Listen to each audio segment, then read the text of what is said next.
Niang dañu opté donc gis nga Aboubacry pour des arrivées groupées donc ci loolu sax mën naa wax ni ñii ñuy xaar après officiers généraux yooyu mooy ñaari ministre yi nga xamante ni ñoo tënk wala boog ñoo jiite kaaraange réew mi muy le ministre des forces armées ak le ministre de l'intérieur donc ñoom ñaar ñooy ñëwandoo suñu sukkandikoo ci programme bi dañ leen di boole ñoom ñaar ñu ànd ñëw donc ni ñu ko gisee ci officiers généraux yi nga xamante ni ñoom ñoo leen jiitu en tout cas mu nekk ñaari ministre Mokhtar Cissé Mouhamadou Mokhtar Cissé ak ki nga xamante ni mooy Oumar Youm en principe normalement ñoom ñooy ànd ñëw fii ci palais de la République Aboubacry.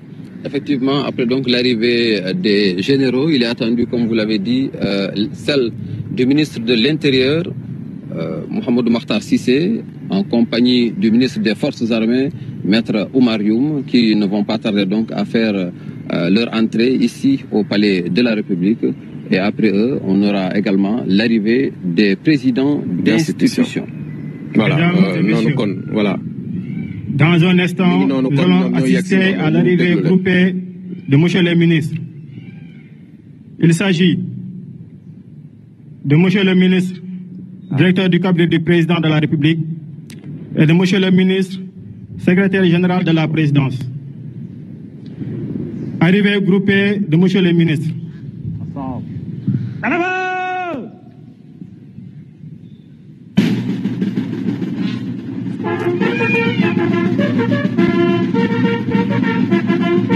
Présentez. Stop.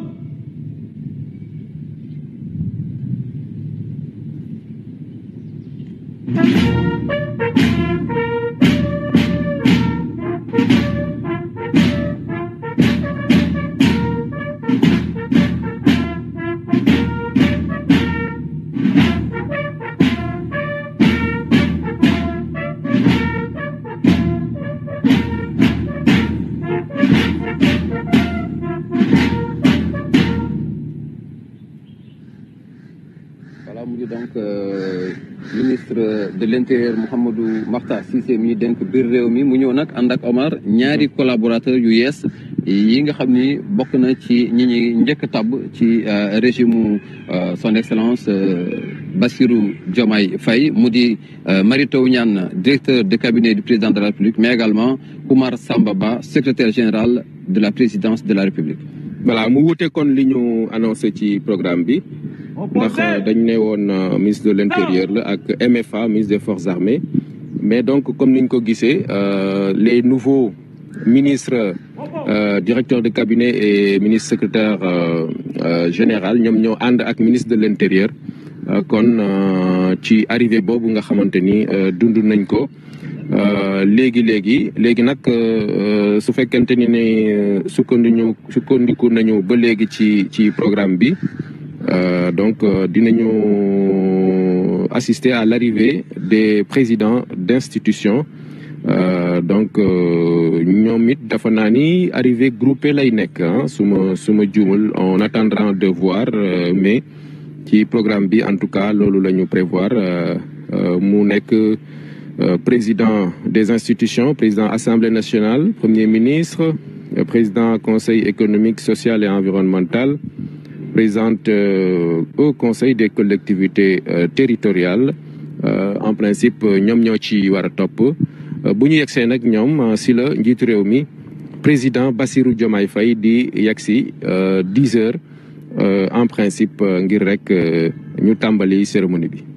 Effectivement, après l'arrivée donc des autorités militaires, on a assisté à l'instant à l'arrivée des autorités civiles, notamment le ministre de l'Intérieur, en compagnie donc des tout nouveaux collaborateurs du président Bassirou Diomaye Faye, le ministre directeur de cabinet Mary Teuw Niane, mais également le ministre secrétaire général de la présidence Oumar Samba Ba.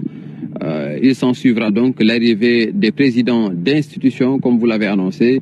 Il s'agira du Premier ministre, du président du Conseil économique, social et environnemental, mais également de la présidente du Haut Conseil des collectivités territoriales qui devrait arriver également en même temps ici au Palais de la République. Ouais, et on aperçoit à l'instant des visages qui nous sont familiers, hein, Aboubakri, des gendarmes qui collaborent avec nous ici au Palais de la République, notamment le commandant Ndong et le colonel Ndiaye et d'autres gendarmes qui assurent la sécurité ici, de même que les autres, hein, la garde rapprochée. C'est l'instant, c'est le moment de leur rendre un vibrant hommage parce qu'ils abattent un travail extrêmement important, notamment dans la sécurité du président de la République, de même que bien sûr ce détachement de la garde présidentielle qui assure les honneurs en de pareilles circonstances.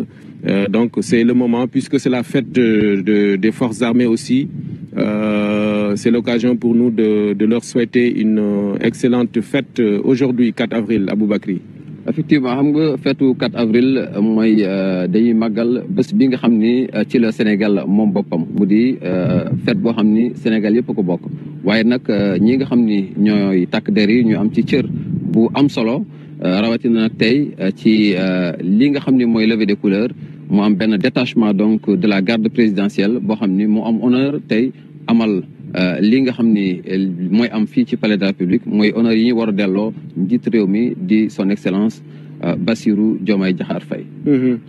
Voilà le général Moussa Fall qu'on ne présente plus, qui joue un rôle également extrêmement important dans la sécurisation du pays, de même que les autres officiers généraux d'ailleurs, le Semga Cissé et tous les autres. Hein. Vraiment, on leur doit beaucoup. C'est forces de défense et de sécurité parce que ñu liñ koy waxee ci wolof suñu tëddee bay nelaw suñu kër yi guddi gu nekk dafa naa ñoom lañ ko war a sante gërëm leen ko parce que saa su ne ñu ngi farlu ngir rek aar réew mi. waaye tamit aar ñi nga xamante ni ñoo nekk fii ci Sénégal muy askan bi donc lu am solo la kon ñu bàyyi leen ngeen ànd ak ñun xool autorités yi nga xam ni ñoom ñooy ñëw ci jamono ji fii ci perron d'honneur bu palais de la République. Le président du Conseil économique, social et environnemental et de monsieur le Premier ministre.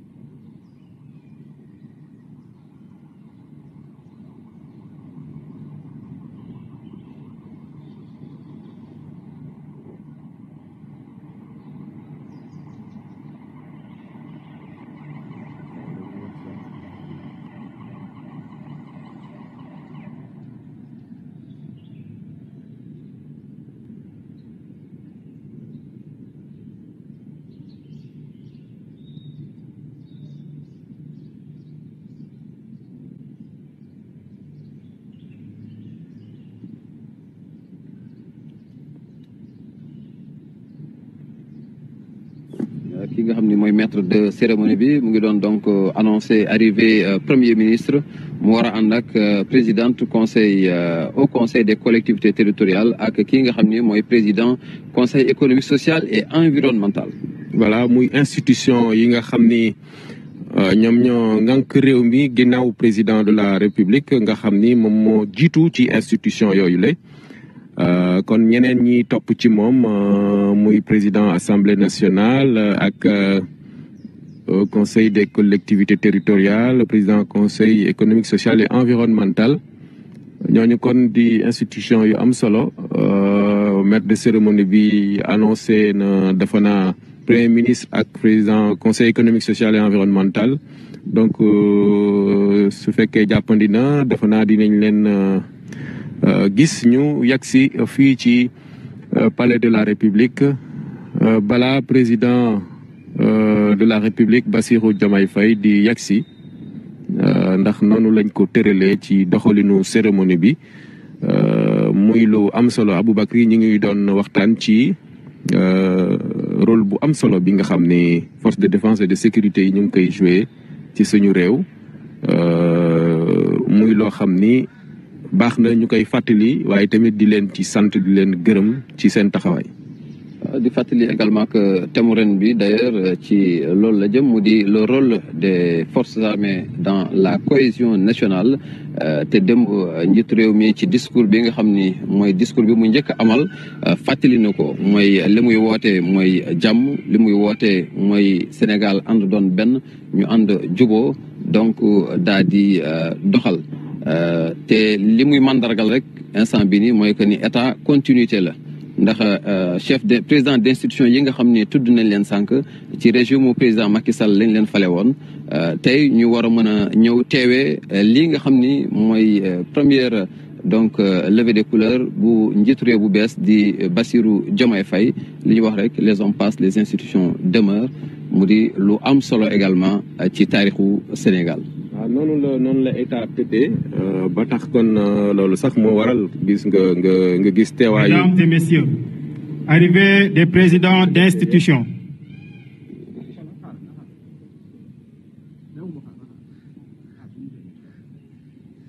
mu doon annoncé sànq léegi la ñuy doog di yegsi. voilà muy premier ministre di. président du conseil économique social et environnemental waaye président assemblée nationale.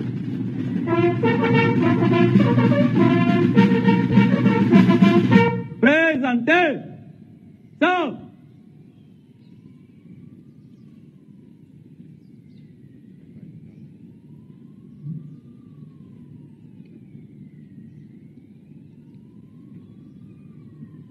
Voilà.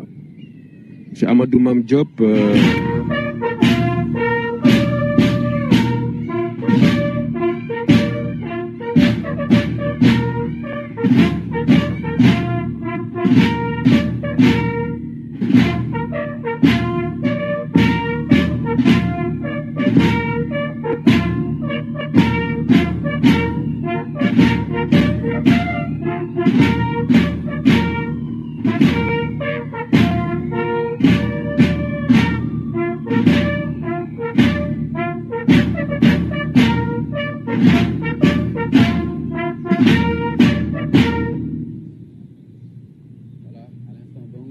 Sur fond de la musique des forces armées, vous vivez avec nous l'arrivée du tout nouveau Premier ministre, en l'occurrence Ousmane Sonko, accompagné du président de l'Assemblée nationale Amadou Mame Diop, mais également du président du Conseil économique, social et environnemental Abdoulaye Daouda Diallo. Voilà, ils seront complétés par la présidente du Haut Conseil des collectivités territoriales, Madame Aminata Mbengue Ndiaye, vous l'apercevez. Elle est passée de l'autre côté, donc pour dans un instant, en place, nous allons assister aux côtés des autres institutions. Revue de son Excellence, Monsieur Bassirou Diomaye Diakhar Faye, président de la République.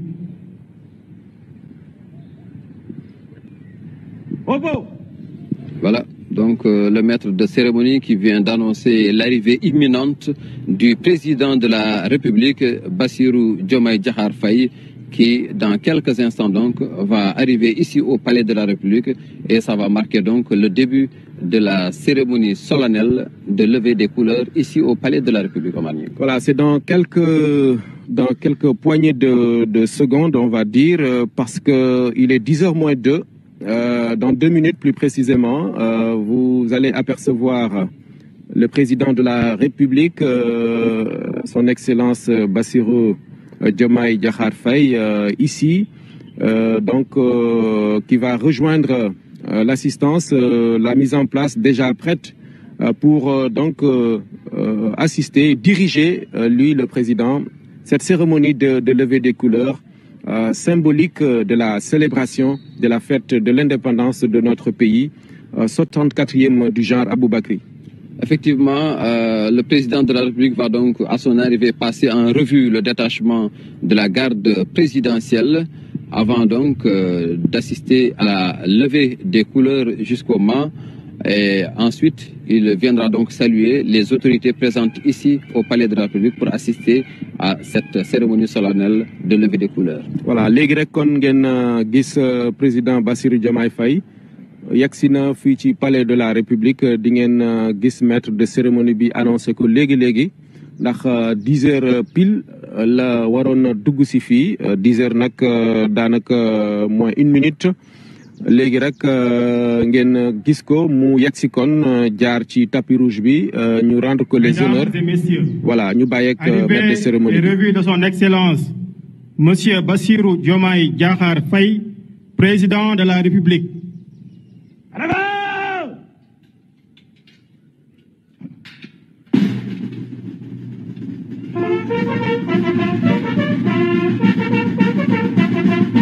Présentez. Stop.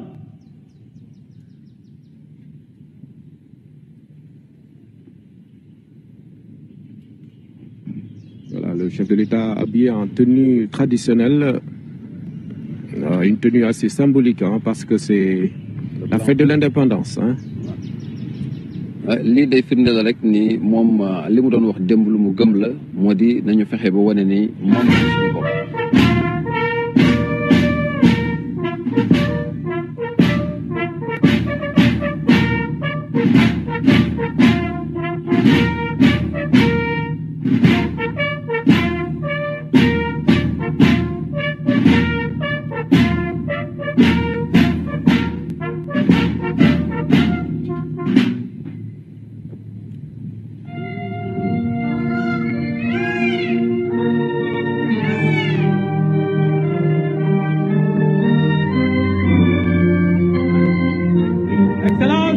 Monsieur le Président de la République, les honneurs vous sont rendus par un détachement de l'escadron spécial de la garde présidentielle commandé par le lieutenant John Michel Ndiaye.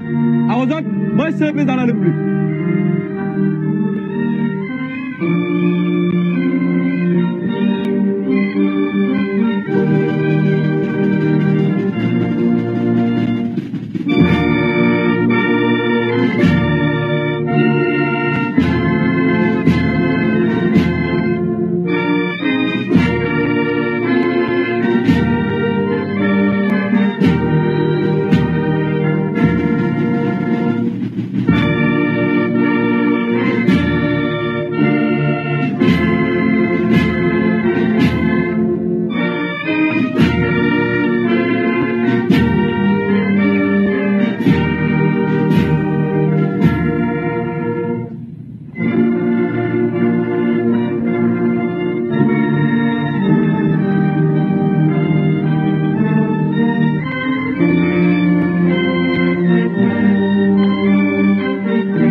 Opposé.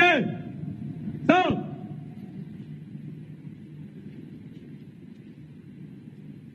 Oppo. Canada. Moment bu solennel yëkkati drapeau.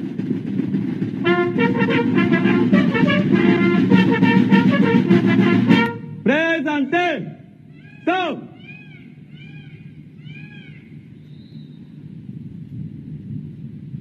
Attention pour les couleurs. Envoyez.